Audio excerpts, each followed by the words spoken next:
ఎన్నికలు ఏవైనా అడ్డదారులు తొక్కి గెలవాలనుకోవటం టీడీపీకి ముందు నుంచే అలవాటు. మోసాలు చేయటం, అది కుదరకపోతే బెదిరింపులకు దిగడం వారికి కొత్తేం కాదు. సార్వత్రిక ఎన్నికలు ముగిసిన నాటి నుంచి ప్రతి స్థానిక ఎన్నికల్లోనూ ఇదే తంతు. తాజాగా వైఎస్ఆర్ జిల్లాలో జరగబోయే జెడ్పీటీసీ ఉప ఎన్నికల్లో కూడా టీడీపీ నేతలది అదే తీరు. ఒంటిమిట్ట జెడ్పీటీసీగా ఉన్న ఆకిపాటి అమర్నాథ్ రెడ్డి రాజంపేట ఎమ్మెల్యేగా గెలుపొందడంతో ఆ స్థానం ఖాళీ అయింది. దీంతో పాటు పులివెందుల జెడ్పీటీసీ మహేశ్వర్ రెడ్డి మృతి చెందడంతో 2 జెడ్పీటీసీ స్థానాలకు ఎన్నికల కమిషన్ ఉప ఎన్నిక నోటిఫికేషన్ ఇచ్చింది. ఇదే అవకాశంగా తీసుకున్న టీడీపీ నేతలు వైఎస్ఆర్ జిల్లాలో బరితెగింపు రాజకీయాలకు తెగబడుతున్నారు. స్థానిక సంస్థల ఉప ఎన్నికలు జరగనున్న నేపథ్యంలో ఇప్పటి నుంచే కుట్రలు పన్నుతున్నారు. నిజాయితీగా పోటీ చేస్తే గెలిచే అవకాశం లేదని ప్రత్యర్థి పార్టీ నాయకుడు నామినేషన్ వేయకుంటే పోటీ ఉండదని భావించి వైఎస్ఆర్సీపీ నేతలపై బెదిరింపులకు దిగుతున్నారు.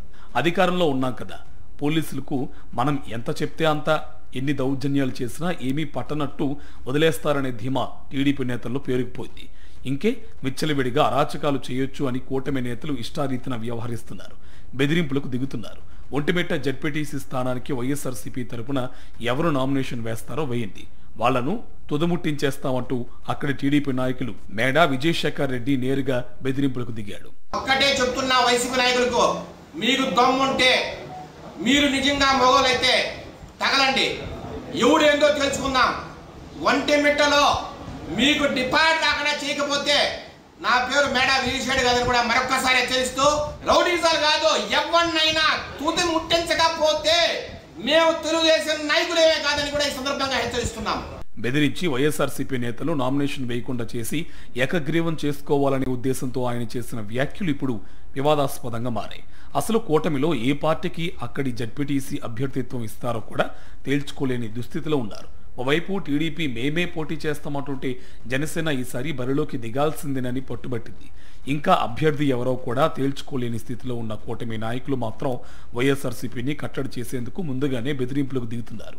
ఈ అంశంపై జిల్లా ఎన్నికల అధికారులు కానీ పోలీసులు కానీ కనీసం పట్టించుకున్న దాఖలు లేవు. ఓవైపు ఎన్నికల కోడ్ ఉన్నప్పుడు వివాదాస్పద వ్యాఖ్యలు చేస్తున్న వారిపై కట్టడి ఏదనేది స్థానికులు ప్రశ్నిస్తున్నారు. నియంతృత్వంతో ప్రజా ఉద్యమాలను ఆపగలరా? బెదిరింపులతో ప్రజా గొంతుకను నొక్కగలరా? తెలుగువారి మనస్సాక్షి సాక్షి టీవీ.